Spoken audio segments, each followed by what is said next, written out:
Hello hello. चला, आवाज येतोय? हॅलो विद्यार्थी मित्रांनो. बघा, सकाळचे 8 वाजले आहेत आणि डेली प्रमाणे 8 वाजता मी तुम्हाला लेक्चर देत असतो की पहिला ढोस असतो आपल्या विश्वास अकॅडमीचा. भरपूर दिवस झाले आपले काय नव्हते आहेत, लेक्चर होत नव्हते.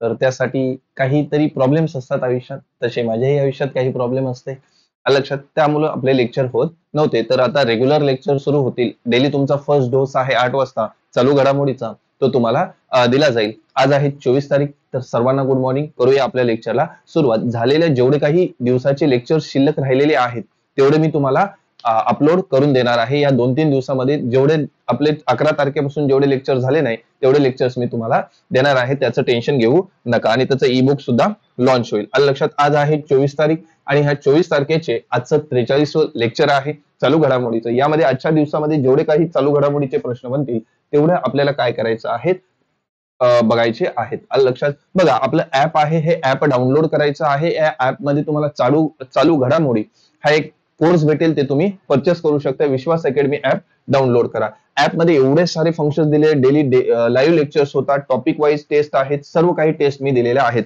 त्यानंतर आपल्या काही कोर्सेस सुरू आहेत. कोर्स आहे बघा, अंकगणिताची लाईव्ह बॅच होती ती संपलेली आहे, पूर्ण झालेली आहे.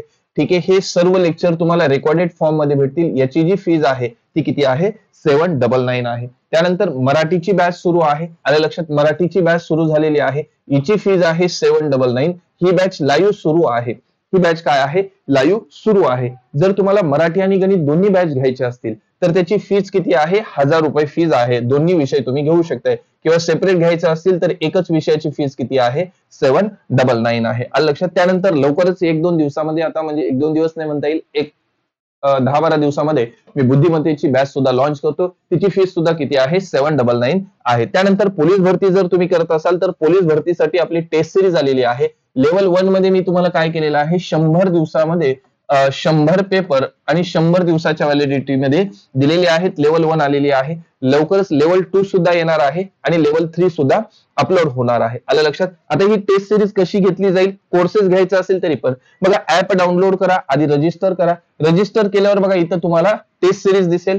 ह्या टेस्ट सिरीज वर क्लिक केल्यावर तुम्हाला हा पेज ओपन होईल. यावर क्लिक केलं की तुम्हाला 100 रुपये दिसतील. इथं पे ऑनलाईन करा. 100 रुपये पे करण्यासाठी तुम्हाला हे 4 ऑप्शन ओपन होतील. युपीआय वर क्लिक करा, तुमचा युपीआय आयडी टाका, तुम्ही पेमेंट करू शकताय. गेल्या मागच्या 2 रविवारी मी थोडा कामामध्ये बिझी असल्यामुळे आपल्या टेस्ट झाल्या नाही. आलं लक्षात, हा टेस्ट झाले नाही. आता 23 फेब्रुवारीला सुद्धा टेस्ट झाली नाही. ती टेस्ट ओपन केलेली आहे, तुम्ही जाऊन सोडू शकता. मी 2 दिवसाची व्हॅलिडिटी दिलेली आहे, ती तुम्ही फ्री मधली सोडू शकता. आलं लक्षात. मग फ्री टेस्ट कुठे भेटते बघा, इथं फ्री टेस्ट म्हणून एक तुम्हाला ऑप्शन दिसेल. इथं गेल्यावर तुम्हाला बघा सर्व टेस्टचे काय दिसतील, शेड्यूल दिसतील. ही टेस्ट कधी ओपन होते, रविवारी 12 वाजता ओपन होते आणि 1:30 वाजता बंद होते. आलं लक्षात. या टेस्ट तुम्ही सोडवा, फ्री टेस्ट आहे. महाराष्ट्रामध्ये तुमचा रँकिंग काय आहे, तुम्ही किती मार्क पडलेले आहेत, काय आहेत, हे सर्व डिटेलमध्ये तुम्हाला दिसणार आहे. चालेल, जास्त वेळ न घेता आता करूया आपण प्रश्नाला सुरुवात. बघा, आजचा पहिला प्रश्न आहे की अलीकडे जागतिक विचार दिन कधी साजरा केला जातो. काय, जागतिक विचार दिन कधी साजरा केला जातो? 20 फेब्रुवारी, 22 फेब्रुवारी, 21 फेब्रुवारी यापैकी नाही. कधी साजरा केला जातो तर 22 फेब्रुवारीला साजरा केला जातो. बघा, दरवर्षी 22 फेब्रुवारी हा जगभरात जागतिक विचार दिन म्हणून काय केला जातो, साजरा केला जातो. जागतिक विचार दिन.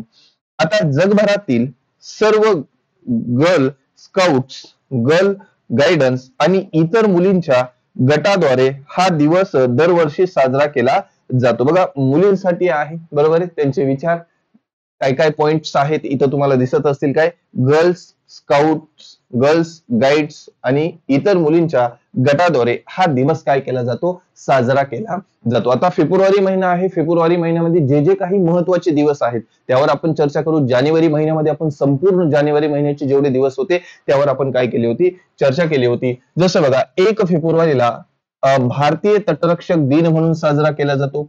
2 फेब्रुवारीला जागतिक पाणथळ भूमी दिन म्हणून साजरा केला जातो. 3 फेब्रुवारीला राष्ट्रीय बेपत्ता व्यक्ती दिवस म्हणून साजरा केला जातो. 4 फेब्रुवारीला जागतिक कर्करोग दिन याला विचारला गेलेला आहे. त्यानंतर 10 फेब्रुवारीला राष्ट्रीय जंतनाशक दिन किंवा आंतरराष्ट्रीय अपस्मार दिन साजरा केला जातो. 11 फेब्रुवारीला विज्ञानातील महिना आणि मुलींचा आंतरराष्ट्रीय दिवस म्हणून साजरा केला जातो. त्यानंतर 12 फेब्रुवारीला डार्विन दिन आणि राष्ट्रीय उत्पादकता दिवस म्हणून साजरा केला जातो. 13 फेब्रुवारीला जागतिक रेडिओ दिन म्हणून साजरा केला जातो. 14 फेब्रुवारीला 14 फेब्रुवारीला जागतिक जन्मदाग हृदय दोष दिन म्हणून साजरा केला जातो. 15 फेब्रुवारीला आंतरराष्ट्रीय बाल कर्करोग दिन म्हणून साजरा केला जातो. 16 फेब्रुवारीला राष्ट्रीय बदाम दिवस म्हणून साजरा केला जातो.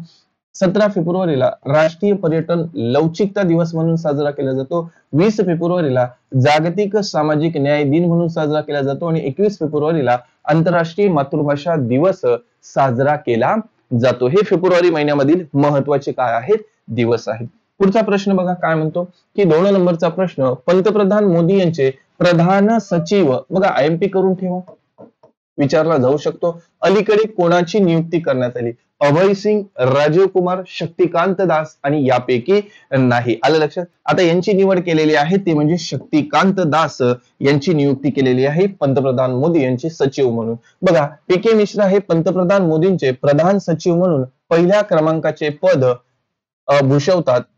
लक्षात. त्यानंतर शक्तिकांत दास हे दुसऱ्या क्रमांकावर असतील. दास हे 1980च्या बॅचचे तमिळनाडू कॅडरचे IAS अधिकारी आहेत, तर मिश्रा हे गुजरात कॅडरचे निवृत्त अधिकारी आहेत. आलं लक्षात?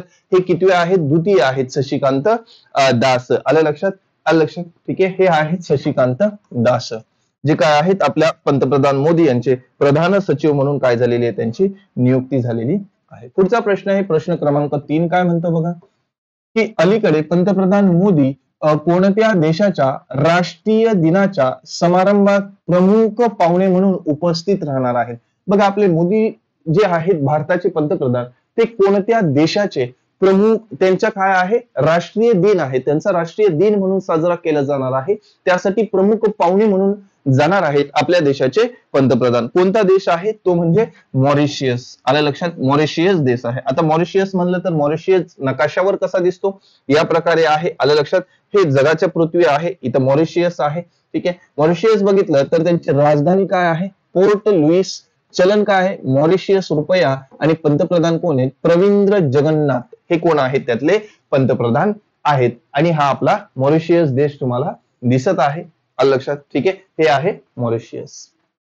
ओके. हे प्रत्येक मॅप मी इथं परफेक्ट प्रमाणे घेतलेला आहे. इकडे तुम्हाला भारताचा नकाशा इथे दिसतोय. आलं लक्षात? भारताचा नकाशा इकडे दिसत आहे. हे मॅप आपल्याला माहिती असावं, कारण ह्या मॅपवर पण कधी कधी काय करतात, मॅप देतात आणि हा कोणतं राज्य आहे, कोणता देश आहे यावर तुम्हाला प्रश्न विचारला जातो. हे प्रत्येक प्रश्न मी काय केलेले आहेत इथं कव्हर केलेले आहे. पुढचा प्रश्न बघा प्रश्न क्रमांक 4. काय म्हणतो की अलीकडे 11,000 एक दिवसीय धावा करणारा दुसरा सर्वात जलद खेळाडू कोण बनलेला आहे? शिखर धवन, रोहित शर्मा, विराट कोहली यापैकी नाही. तर आपल्याला माहिती आहे शिखर धवन तर आता बाहेर केलेले आहेत. त्यानंतर राहिले 2च, बरोबर आहे. यांना सध्याच्या घडीला आपल्या क्रिकेट मधलं देव म्हणतात दोघांनाही. आलं लक्षात? हे दोघे खिलाडी जर असले तर विषयच गंभीर. आलं लक्षात? मग आता कोण खंबीर आहे तर ते 2 नंबरला आहेत, तो म्हणजे रोहित शर्मा.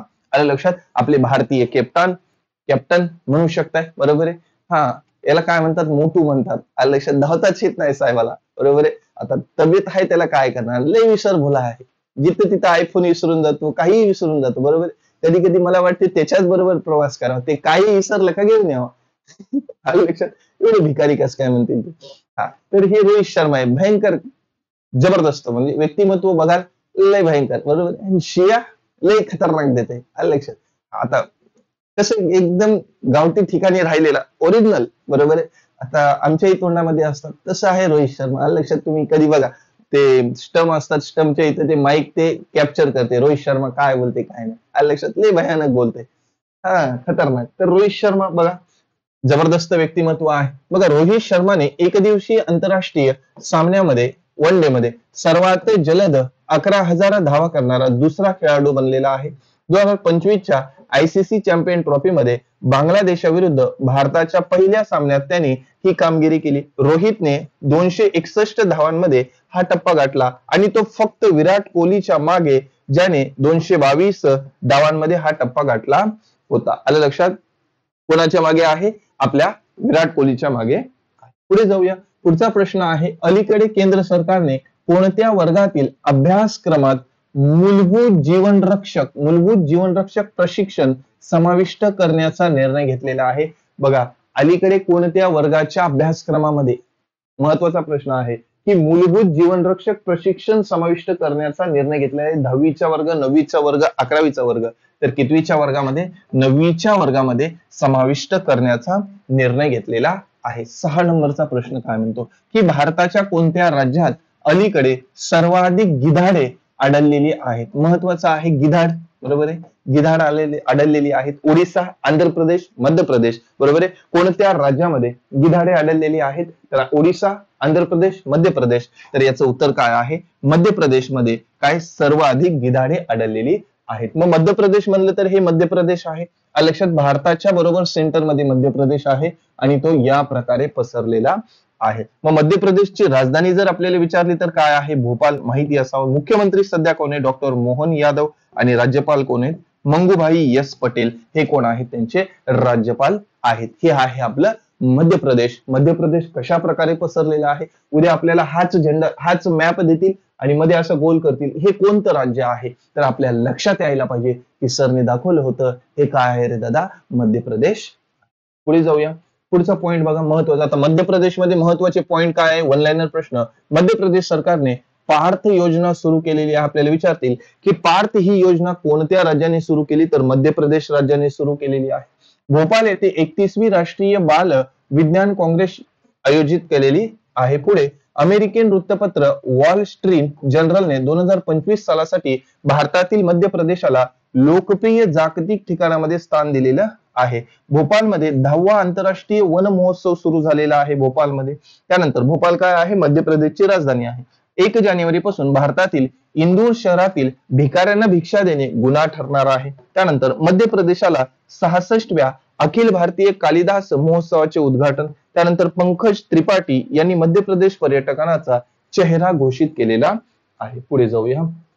पुढचा प्रश्न बघा, कोणत्या राज्य सरकारने अलीकडे 3,70,000 कोटी रुपयाचा अर्थसंकल्प सादर केलेला आहे? IMP करून ठेवा. गुजरात आहे, महाराष्ट्र आहे आणि आंध्र प्रदेश आहे. कोणत्या? किती? 3,70,000 रुपयाचा काय त्यांनी अर्थसंकल्प सादर केलेला आहे. तर आता बघा, आपल्या महाराष्ट्राने तर केलेलं नाही, कोणी केलेला आहे? गुजरातने केलेला आहे. बघा, गुजरातचे अर्थमंत्री श्री कनू देसाई यांनी राज्य विधानसभेत राष्ट्रीय ई विधान ऍप्लिकेशनद्वारे आर्थिक वर्ष 2025-26 चा अर्थसंकल्प डिजिटल पद्धतीने, बघा, डिजिटल पद्धतीने सादर केला. हा उपक्रम डिजिटल इंडियाच्या व्यापक दृष्टीशी सुसंगत आहे, ज्यांचा उद्देश कागदविरहित प्रशिक्षणाला प्रोत्साहन देणे आणि कायदेविषयी कामात पारदर्शकता, कार्यक्षमता आणि सुलभता वाढवणे हा आहे. कोणता संकल्प केला? डिजिटल अर्थसंकल्प सादर केलेला आहे. कशासाठी? उद्देश काय? कागद विरहित प्रशासनाला प्रोत्साहन देण्यासाठी. आता गुजरात म्हणलं तर गुजरात कसा दिसतो आहे का? यस, बघा, हा भारताचा मॅप आहे आणि भारताच्या या कोपऱ्यावर गुजरात आहे आणि गुजरात या प्रकारे पसरलेला आहे. लक्षात. मग बघा, राजधानी काय आहे? गांधीनगर. त्यानंतर मुख्यमंत्री कोण आहेत? भूपेंद्रभाई पटेल. आणि राज्यपाल कोण आहे? आचार्य देवव्रत. लक्षात. बघा, इथं गिर, नल सरोवर, बरोबर आहे, थल कंकिरिया लेक आणि खिजाडिया लेक. आले लक्षात. हे काय आहे? तिथे महत्वाचे काही सरोवर आहेत. ठीक आहे. तर हे काय आहे? गुजरात आहे. आता गुजरात म्हणलं तर गुजरातमध्ये काही वन लाइनर प्रश्न आपल्याला माहिती असावे, त्याच्यावर थोडीशी चर्चा करू.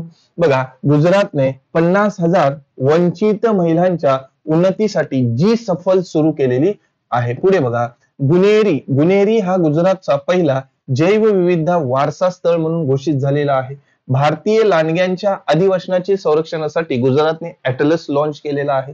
पुढे देशातील पहिली किनारी आणि समुद्र किनारी पक्ष्यांची गणना जामनेरमध्ये आयोजित करण्यात आलेली आहे. गुजरातने ग्रीन एनर्जीसाठी नवीन धोरण जाहीर केलेलं आहे. परत भाषातील अडथळे दूर करण्यासाठी गुजरात सरकारने SWAR प्लॅटफॉर्म सुरू केलेला आहे.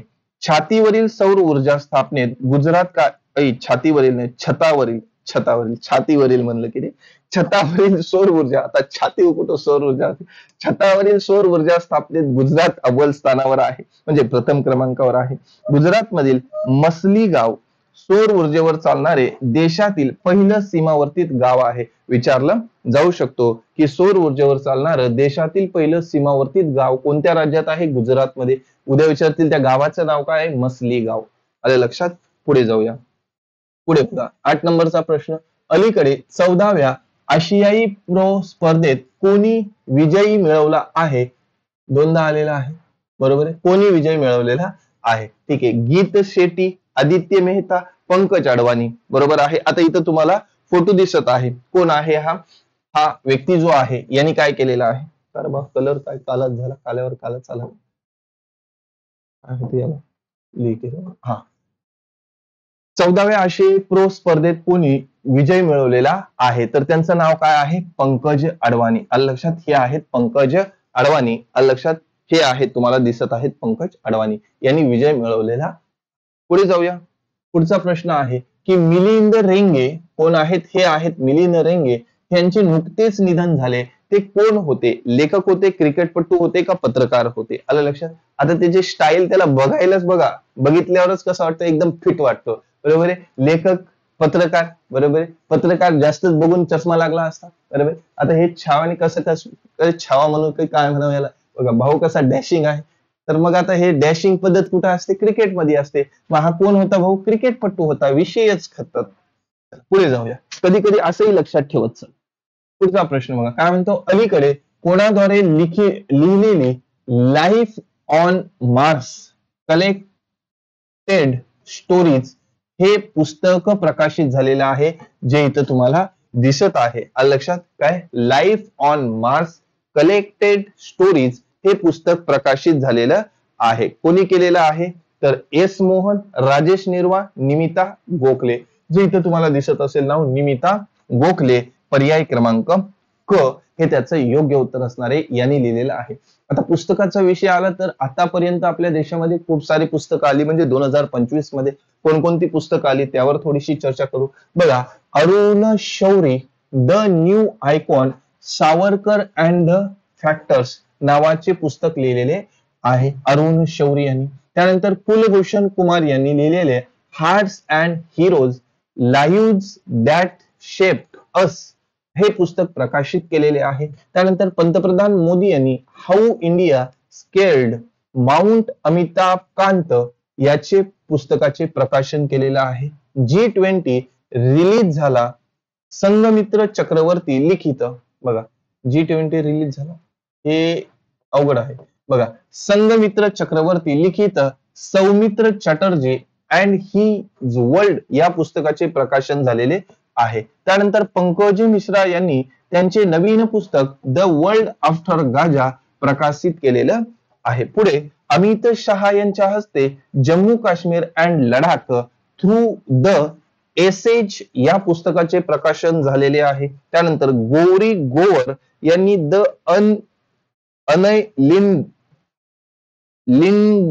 लिंडिग्स जज life and legacy of justice N Grover हे पुस्तकाचे काय केलेले आहे? काही अंश काय केलेला आहे? प्रकाशित केलेला आहे. हे महत्वाचे पुस्तक आहेत. नावं थोडी डिफिकल्ट आहे, आलं लक्षात. पण आता काय लक्षात कसं ठेवावं आपल्याला, रोज रोज ऐकून ते लक्षात राहील. पुढे बघा 11 नंबरचा प्रश्न काय म्हणतो. कोणत्या राज्य सरकारने अलीकडे नयनामृतमय 2.0 नावाचा AI संचित डोळ्यांची तपासणीचा उपक्रम सुरू केलेला आहे? आलं लक्षात? काय बघा, नयनामृत. आता नयनामृत म्हणलं म्हणजे डोळे, बरोबर आहे. 2.0 नावाचा. मग गुजरात, केरळ, हिमाचल प्रदेश. आलं लक्षात? याचं उत्तर काय असणार आहे? केरळ असणार आहे. का असणार आहे? केरळ. बघा, केरळ सरकारने नयनामृत 2.0 नावाचा AI संचालित डोळ्यांच्या तपासणीचा उपक्रम सुरू केला आहे. ज्याचा उद्देश काय आहे? मुख्य उद्देश काय आहे? बघा, सुरुवातीच्या टप्प्यात गंभीर डोळ्यांचे आजार शोधणे आहे. आरोग्य तंत्रज्ञान कंपनीने रेडिओच्या सहकार्याने NEX ने सुरू केलेला हा कार्यक्रम बिंदू, मधुमेह, रेटिनोपॅथी, DR आणि वय संबंधित मॅक्युलर डिजनरेशन AMD सारख्या आजारांचा शोध घेण्यासाठी जगातील पहिला सरकारी AI सहाय्यक स्क्रीनिंग कार्यक्रम सुरू केलेला आहे. आता केरळ नाव आलं, मग केरळला कसा दिसतो? असा दिसतो सर केरळ. बघा, केरळची राजधानी काय आहे? तिरुवनंतपुरम. मुख्यमंत्री कोण आहेत? पिनाराई विजयन. राज्यपाल कोण आहेत? राजेंद्र आर्लेकर. आता हा आपला भारत देश आहे, बरोबर आहे. हे आहे आपला भारत देश. भारत देशच्या या शेवटच्या कोपऱ्यामध्ये काय आहे? केरळ आहे. इकडे श्रीलंका आहे. मग हा केरळ कसा दिसतो? तर या प्रकारे तो केरळ पसरलेला आहे. आलं लक्षात? इकडे नेपाळ आहे, इकडे भूतान आहे. हा भारताचा आपला मॅप आहे. या बाजूला पाकिस्तान आहे. आलं लक्षात? हा अन्नामुंडाई हे इथलं महत्वाचं काय आहे? सांगा बरं, अन्नामुंडाई हे केरळ मधलं काय आहे? मला कमेंट मध्ये सांगा. पुढे जाऊया. पुढचं बघा. आता केरळ म्हणलं तर बघा, कालबाह्य औषधांच्या शास्त्रोक्त विल्हेवाटीत केरळ अव्वल स्थानावर आहे. त्यानंतर बघा, महत्वाचं, केरळच्या मुख्यमंत्र्यांनी कौचम आपत्ती इशारा प्रणाली सुरू केलेली आहे. पुढे 29वा आंतरराष्ट्रीय केरळ चित्रपट महोत्सव तिरुअनंतपुरम येथे सुरू झालेला आहे. पुढे केरळ सरकारने नवीन किसान सेवा केंद्र आश्रय सुरू केलेला आहे. आलापुझा येथे 70व्या नेहरू ट्रॉफी बोट रेसचे आयोजन केलेले आहे. 2024च्या राज्य अन्न सुरक्षा निर्देशांकात केरळ पहिल्या क्रमांकावर आहे. केरळमध्ये निगोशिएबल इन्स्ट्रुमेंट ऍक्ट प्रकरण निकाली काढण्यासाठी देशातील पहिली डिजिटल कोर्ट सुरू केलेला आहे. हे केरळ संबंधी महत्वाचं होतं. पुढचा प्रश्न 12 नंबरचा प्रश्न. अलीकडे 239 कलाकारांनी 24 तास सतत नृत्य करून विश्वविक्रम केलेला आहे. बरोबर आहे. 239 कलाकारांनी 24 तास नाचत राहिले. बरे, ढिंगीचका नाचतच राहिले 24 तास आणि एक नवा विक्रम केला. बरोबर आहे. जसं हैदराबाद, कोलकाता, खुजुराहो. बरोबर आहे. आता खुजुराहो ही काय आहे? एक लेणी आहे. खुजुराहो ही काय आहे? एक लेणी आहे. मग ही जर लेणी आहे तर तो डान्स कसा आहे? बघा, हे अशा प्रकारे खुजुराहोचा डान्स आहे. मग कुठे केला आहे? खुजुराहो येथे केलेला आहे. ओके. पुढचा प्रश्न बघा, कोणत्या देशाने अलीकडे BOPIGO चे अध्यक्ष स्वीकारलेले आहे? आता BOPIGO हे काय आहे? याचा फुल फॉर्म काय होतो? यावर पण चर्चा करू. तर श्रीलंका आहे, भारत आहे, बांगलादेश आहे, यापैकी नाही. तर हे अध्यक्षपद, बरोबर आहे, अध्यक्षपद कोणाकडे आलेले आहे सध्या? तर आपल्या प्याऱ्या भारताकडे आलेले आहे. बरोबर आहे. आता हे BOBP काय आहे ते बघा. बरोबर आहे. बघा, BOBP इथं bay of Bengal programming internal governmental organisation. बरोबर आहे. हे एवढे देश त्याच्यामध्ये आहे. आता याच्यामध्ये बघा, 21 फेब्रुवारी 2025 रोजी मालदीव मधील माले येथे झालेल्या 13व्या गव्हर्निंग कौन्सिलच्या बैठकीत भारताने अधिकृतपणे बांगलाच्या उपसागरात आंतर सरकारी संघटना BOPIGO अध्यक्षस्थान स्वीकारले. बांगलाच्या उपसागरात प्रदेशात प्रादेशिक सहकार्य आणि शाश्वत विकासासाठी आपल्या वचनबद्ध ही संघटना भर देते. भारताने बांगलादेशाकडून अध्यक्षपद स्वीकारलेले आहे. कोणाकडून स्वीकारलेले आहे? बांगलादेशाकडून स्वीकारलेले आहे. मग भारत म्हणला तर आपला भारत देश असा आहे. बरोबर आहे. इकडे दिसत असेल तुम्हाला पाकिस्तान आहे, अफगाणिस्तान आहे, इराण आहे, ओमान देश इकडे आहे. बरोबर आहे. अजून काय दाखवू तुला? बघा, अजून काय दाखवू की इकडं, म्हणजे तुला माहित असेल. बरोबर आहे. तू चायना इकडं आहे. बरोबर आहे. त्यानंतर अजून काय आहे? आलं, इकडे नेपाळ आहे. बरोबर आहे. चांगचुंग चिंगचॉ. बरोबर आहे. असे आहेत देश. बरोबर आहे. थायलंड, तुला जायचे थायलंड, कशाला जायचे तुला माहिती? इकडे थायलंड आहे भाई. इकडून गेल्यावर थायलंड मध्ये. पुढे बघा, पुढे जाऊया. बरोबर. आता भारत म्हणलं तर भारतामध्ये महत्वाचे मुद्दे काय? इंटरनॅशनल मेरिटाईज नेव्हिगेशन एड्स ऑर्गनायझेशनच्या उपाध्यक्षपदी भारताची निवड झालेली आहे. पुढे व्यापार मजबूत करण्यासाठी भारताने EFTA डेस्क सुरू केलेला आहे. AI शिखर परिषद भारतात होणार आहे. त्यानंतर 100 गिगावॅट जास्त सौर ऊर्जेचे उत्पादन करणारा भारत एक महत्वाचा टप्पा गाठणार आहे. पुढे भारतातील माता मृत्यू दर 33% कमी झालेला आहे. पुढे भारत सरकारने परदेशी नागरिकांसाठी आयुष्य व्हिसा ही नवीन व्हिसा श्रेणी सुरू केलेली आहे. विचारू जाऊ शकतो की भारत सरकारने परदेशी नागरिकांसाठी कोणती व्हिसा श्रेणी सुरू केलेली आहे, तर आयुष्य व्हिसा श्रेणी सुरू केलेली आहे. पुढे भारत जगातील दुसऱ्या क्रमांकाचा सर्वात मोठा मोबाईल फोन उत्पादक देश बनलेले. कामच काय तेवढंच बनवणं, रील बनवणं. भारताने दक्षिण आफ्रिकेला हरवून ICC अंडर-19 महिला T20 विश्वचषक 2025 जिंकलेला आहे. पुढे जाऊया. पुढचा प्रश्न बघा काय म्हणतो. 14 नंबरचा प्रश्न. पुसा कृषी विज्ञान मेळा 2025 अलीकडे कोठे आयोजित झालेला आहे? गोवा आहे, मुंबई आहे आणि नवी दिल्ली आहे. तर कुठे आयोजित झालेला आहे, तर नवी दिल्ली येथे आयोजित झालेला आहे. काय? पुसा कृषी विज्ञान मेळावा. पुढे शेवटचा आणि 15 नंबरचा प्रश्न काय म्हणतो. अलीकडे होणारे आंतरराष्ट्रीय कला प्रदर्शन कुठे होणार आहे? मुंबई, हैदराबाद, नवी दिल्ली. कुठे होणार आहे, तर हैदराबाद मध्ये होणार आहे. काय? आंतरराष्ट्रीय कला प्रदर्शन कुठे होणार आहे? हैदराबाद मध्ये होणार आहे. ठीक आहे. आता बघा हे होते आपण डेलीच्या डेली काय करतो. डेलीच्या डेली 15 प्रश्न आपल्या सेशन मध्ये घेत असतो, जे संपूर्ण दिवसामध्ये घडलेल्या चालू घडामोडी असतात. त्यानंतर आपण एक प्रश्न जे मागच्या व्हिडिओमध्ये तुम्हाला विचारलेला आहे तो प्रश्न आहे, त्याचं उत्तर सांगतो बघा. अलीकडे कोणत्या राज्याच्या विधानसभेत 8,08,236 कोटी रुपयाचा अर्थसंकल्प काय केलेला आहे? दिलेला आहे. बरोबर आहे. 8,08,736 कोटीचा अर्थसंकल्प दिलेला आहे. 8,08,736 रुपयाचा. गुजरात, उत्तर प्रदेश, आंध्र प्रदेश. तर याचं उत्तर काय होतं? उत्तर प्रदेश हे त्याचं योग्य उत्तर होतो. आता महत्वाचे वन लाइनर प्रश्न आपण संपूर्ण महिन्यामध्ये जे काही चालू घडामोडी होतो याच्यावर जे वन लाइनर येतात याच्यावर आपण चर्चा करीत असतो. बघा ब्राझील OPEC प्लस मध्ये सामील झालेला आहे. मोहम्मद शामी भारताकडून सर्वात जलद 200 विकेट घेणारा गोलंदाज ठरला. भारतीय लष्कराने पूर्व कमांडचे मुख्यालय असलेल्या फोर्ट विल्यम नावाचे विजयदुर्ग नाव ठेवलेले आहे. कालबाह्य औषधांच्या शस्त्रोक्त पद्धतीने विल्हेवाट कोणी केली? केरळ सरकारने केलेली आहे. उंचावर असलेल्या बांबूवर आधारित बंकर विकसित करण्यासाठी लष्कराने IIT गुवाहाटी सोबत सामंजस्य करार केलेला आहे. हॅनले पासपोर्ट साठी फेंडेक्स मध्ये 2025 मध्ये सिंगापूर अव्वल स्थानी आहे. राजस्थान सरकारने अजमेर मधील 132 वर्ष जुन्या फोय सागर तलावाचे नाव बदलून वरुण सागर असे ठेवलेले आहे. लक्षात ठेवा. बघा 132 वर्ष जुना असलेला फोय सागर तलाव याचे नाव बदललेले आहे. त्यानंतर उत्तर प्रदेश विधानसभा ही भारतातील पहिली विधानसभा असलेली जेथे भाषांतर कराची सुविधा असली आहे. बघा उत्तर प्रदेश विधानसभा ही भारतातील पहिली विधानसभा तिथे भाषांतर करण्याची सुविधा असेल. काय? भाषांतर करण्याची सुविधा असणार आहे. भाषांतर करण्याची म्हणजे कशी?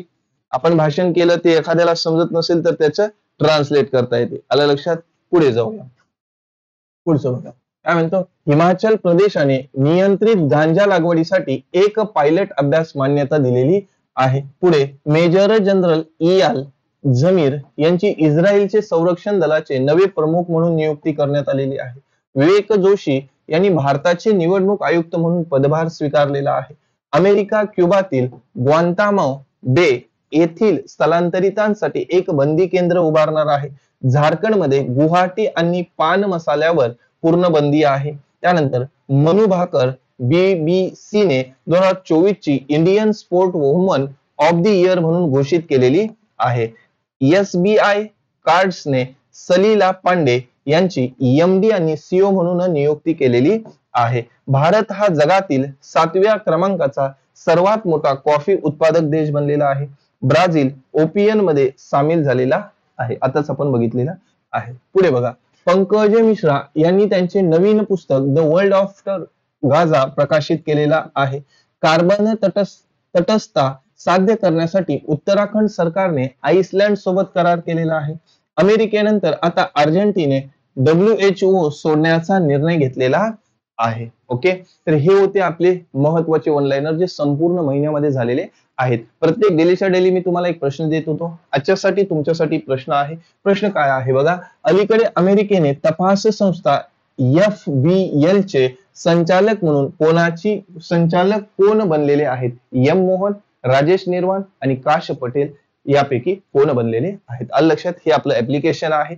ऍप्लिकेशन मध्ये तुम्हाला डे वाईज डे सर्व काही डिटेल दिलेले आहेत. कोर्सेस सुरू आहेत, तुम्ही कोर्सेस सुद्धा लावू शकताय. त्यानंतर टेस्ट सिरीज सुरू आहे, टेस्ट सिरीज सुद्धा तुम्ही जॉईन करू शकताय. टेस्ट सिरीज कशी जॉईन करायची हे ऍप्लिकेशन मध्ये रजिस्टर मध्ये सर्व काही दिलेलं आहे. आलं लक्षात? हे होता आजचा व्हिडिओ. व्हिडिओ कसा वाटला मला कमेंट मध्ये नक्कीच सांगा.